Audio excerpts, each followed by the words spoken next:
this video, we're taking a look at the Apple USB 3 to camera adapter. This allows you to plug in any USB devices onto the iPad. However, hard drives don't work with this thing, unfortunately. So certain devices will require you to power the iPad through the lightning port over here. So you plug it into the charger, into this port here. Then you plug in whatever you need to use onto the USB port. So let's get started. So here it is. You then have papers and papers. Here's the cable itself, nothing else around. Here it is. Looks like a typical Apple accessory, not much to say. So I've got this SanDisk flash drive here, which we're going to test this thing with, see if it needs power. It's very simple. You just plug it in like this. Then you take whatever you want to plug in and you plug it in. So let's see if it works. Requires too much power, so you need to plug it in. So let me go get a charger and I'll be back. So we're gonna plug this in like this. Unplug this thing first, then try again. Plug it in. Then you can go to the Files app and let's wait and see if it shows up. There it is, no name. So there it is, it works. And you can even access the files here that already came with the flash drive. So that's cool.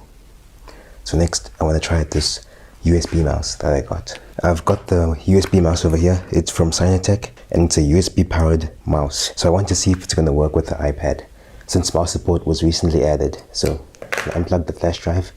It's going to disappear. I'm going to plug this in. Then I'm going to turn it on. Let's see if it works. As you can see, even USB mouses work, which is very nice. So if say you actually want to use this thing for like some serious research, you can do that, I guess. Just for example, it can be like I don't know. Let's say you can shop for a car. As you can see, it's very nice. You can use this thing almost like a computer now. Almost like a computer. See, you can browse, use the scroll wheel to scroll. Then you can even right click. For example, let's say you want to go for the Finder.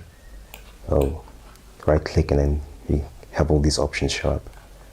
That's very nice. So we can use this thing for storage as well as for USB mice. I'm guessing it also works with USB keyboards. Now personally, I've opted for a Bluetooth keyboard instead because it means that I don't have to carry this adapter around everywhere I go. Wait, let's test. Does it work without power? It does, very nice. So if you have one of these low power, if one of these, what do you call it, Wi-Fi, USB mice or keyboards, they can work without power, which is also very nice. If you ever wondered if you need a Bluetooth keyboard specifically, well, you don't, unless you want to have a mouse connected as well.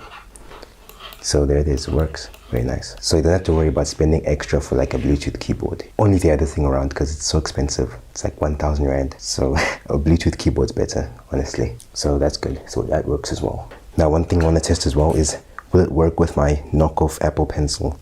This thing costs like a third of the official Apple Pencil. So that's why I got it.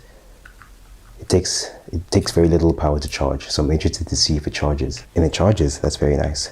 So I no longer have to carry a charger around. I can just charge it directly from the iPad. That's just a basic overview of the Apple USB 3 camera adapter. It's very expensive, but if you have one of these Lightning iPad and you want to add some more features, then I think it's worth it. But like, you have to make sure that you actually need it, because I don't know, I don't want to spend this much on a dongle. It's too much.